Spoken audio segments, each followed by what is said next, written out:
members of the class of 2023.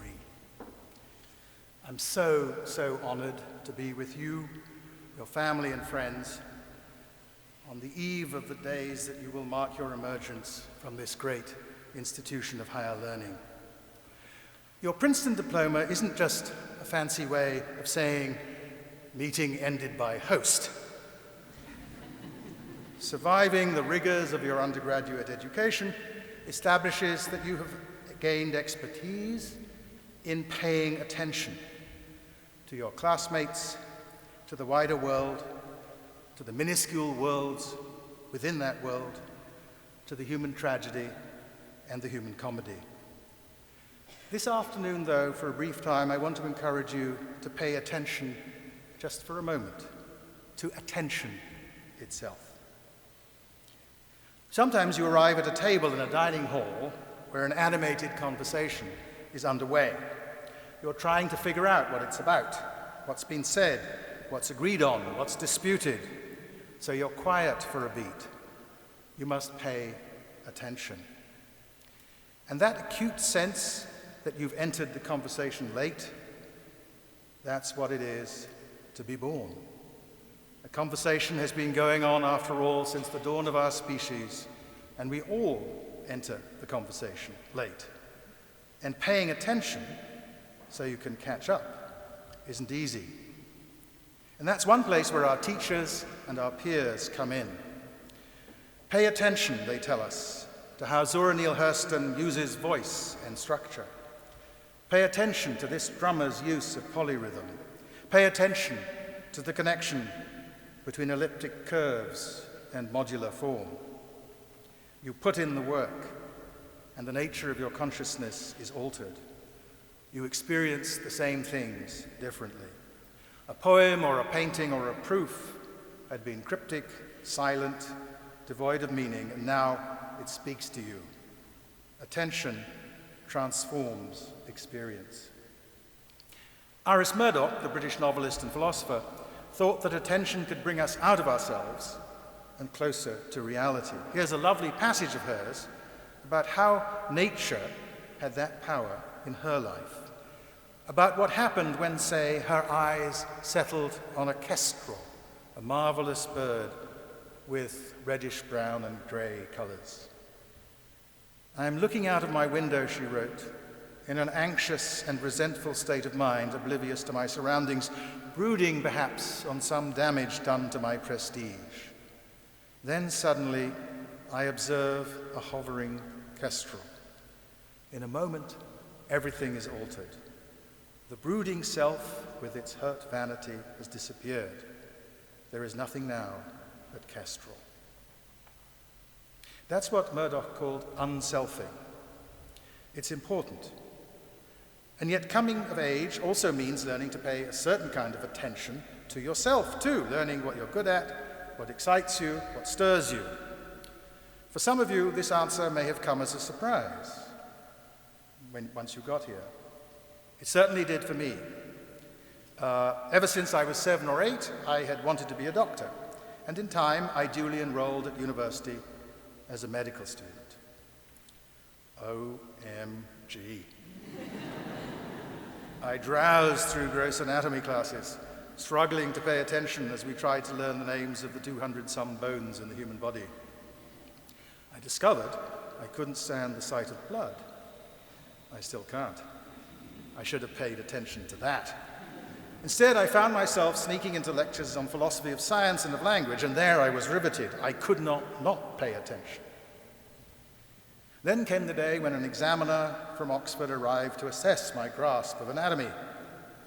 He held up a small bone and asked me to identify it. I think it might be from the shoulder, I ventured tentatively.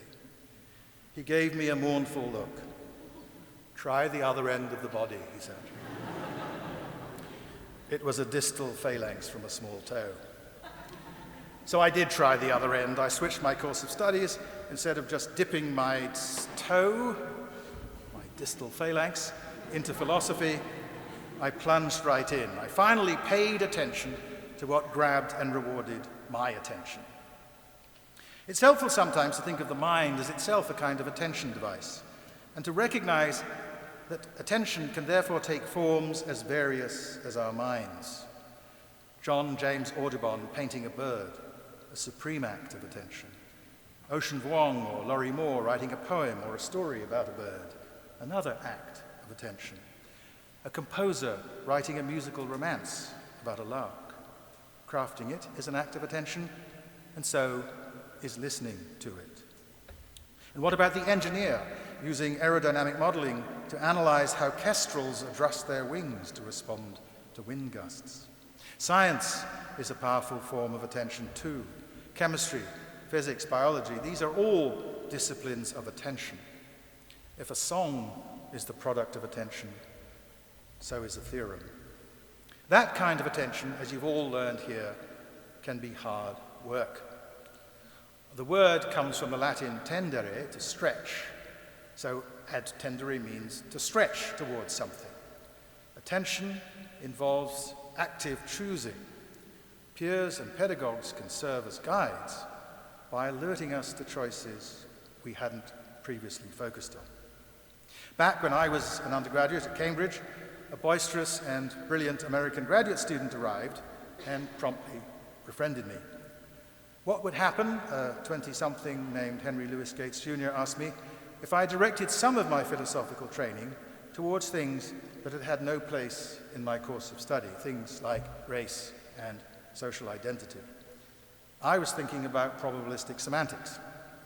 I'll explain that later. But he persuaded me that other things were worth my attention too.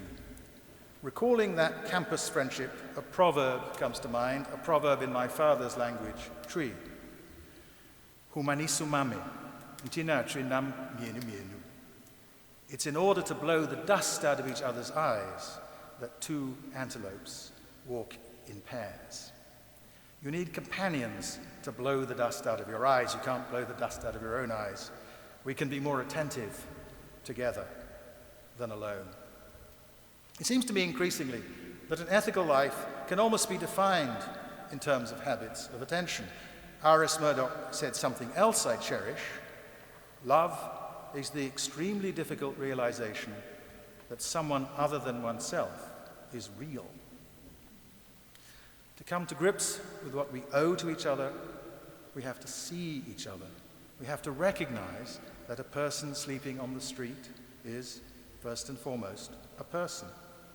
When you don't see poor people, when you don't see refugees, when you don't see abuse, when you don't see discrimination, what's happening can be described morally as an attention deficit.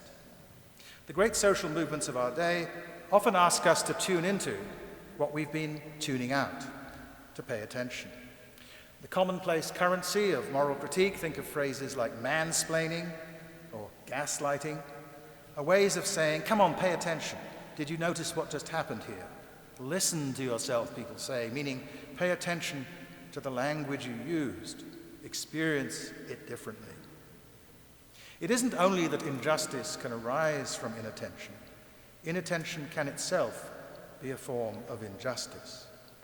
That's why so many of the most powerful political movements of our time have been focused, for better or worse, less on redistribution of goods than on recognition. The politics of recognition is a demand to be seen. It's a request that attention be paid. And that attention is owed not just to people, but to the planet. Remember James Hansen, the astrophysicist who spoke to Congress about climate change some 35 years ago. Excuse me, he said, the levels of carbon dioxide in our atmosphere have been rising along with average global temperatures. Everyone had better pay attention. Would that we had. People often say that the information economy has given way to the attention economy. Your apps are wildly signaling for your attention. Attention merchants seek to monetize our eyeballs on social media. Algorithms seek to entrance us, to tether us, to keep our attention captive. By contrast, trained attention is about selectivity, about priority. Everything, everywhere, all at once, that's distraction, the opposite of attention. For Murdoch, Aris, not Rupert, attending to that charismatic kestrel meant transcending the narrow, enclosed cyclings of the injured ego. Attention can shrink the self, and it can nourish the self. It makes us more acutely aware of other selves, not as obstacles, but as people with their own desires and beliefs and aspirations. Which is why attention, the kind that your time at Princeton has cultivated, gives us access to love, to truth, and to justice. Yes, all of you, all of us, came late to the conversation, but all of you, in one way or another, will be changing that conversation. And you'll need to, because the world itself keeps changing. In 2017, what may turn out to have been one of the most influential and consequential papers of our day started to circulate. It was a technical report produced by some people at Google entitled, "Attention is All You Need." The computer scientists who wrote "Attention is All You Need" proposed an innovative approach towards machine learning, a new network architecture, transformer, that relied fully on what they called attention mechanisms that had previously been merely used as an add-on to other systems. No longer. The new architecture of attention proved to be as much as an order of magnitude more powerful than what had preceded it. The attention mechanisms allowed the model to focus on what mattered most in the input sequence in the way that human readers attended most closely to the words that were most relevant to the meaning of a passage. Today, large language model bots like ChatGPT and Bard, along with image generators like DALL-E 2 and Midjourney, are based on this architecture. They are attention machines. Many people talk about the new image generators and chatbots as if they represent some alien form of intelligence. But in fact, they represent a human-crafted dialogue with human creativity. They're trained on words and images we humans produced. We built them, paying attention to human forms of attention. When you ask DALL-E 2 to show you an oil painting of the Venus of Willendorf, a sculpture 25,000 years old, as painted by Lynette Yadom-Boakye, yes, British Ghanaian like me and making wonderful paintings right now, you'll get something that's ultimately a decoction of styles and observations made by human beings. The power of these services comes from having attended to our own human practices of attention. Of course, we now know that these attention machines can replicate bias as well as beauty, or that large language models can soft-serve falsehoods as well as truths. These are actually some of their most human-seeming traits, as is the way they build on existing commonplaces, on the average thought. By contrast, every one of you has been trained to challenge received wisdom, to create and assess new forms of culture and inquiry, new architectures of information, new structures of knowing, new ways to know, new ways of stretching toward, new decisions about what to stretch toward. These models will get better only because some of you will make them better. If they help mend our world rather than end our world, it'll be because of the measures that some of you will take. So yes, I urge you to follow Murdoch's suggestion and, as she put it, take a self-forgetful pleasure in the sheer alien, pointless, independent existence of animals, birds, stones, and trees. But I'm urging you to do that because I know you'll also take measures to secure the continued existence of these animals, those birds, those trees. In recent decades, the kestrel population in Murdoch's Britain has declined by half, and the population of kestrels in New England has declined by 90%. We need to pay attention to that. Murdoch teaches us that attention is a form of loving consideration that helps us stretch towards a world beyond ourselves. In a new digital era, collaboration with previous centuries of human creativity is a keyboard or a voice command away. But we also must nourish the worlds that sustain us now, our social world, our political world, and the natural world around us. On this day, I know you'll pay attention to those whose love and support have brought you to this august occasion. Be grateful to them because gratitude is also an act of attention. But I know you'll go out from this place able to see things that we, your elders, see right past. And in those moments when you feel anxious or resentful, brooding on an injury to your sense of self, lift up your eyes and let something alien from our fragile world into your lives. Let it capture your attention. Maybe it'll be a person, a portrait, a proof, a play, a poem. Maybe some feathered creature, a hovering kestrel perhaps. Notice the reddish-brown back, the grey brow, the angular spots upon its rippling feathers. Take flight with it. Take care of it. Above all, my brilliantly promising Princetonians, pay attention. I can promise you this: pay attention, and attention will pay you back. Thanks for listening.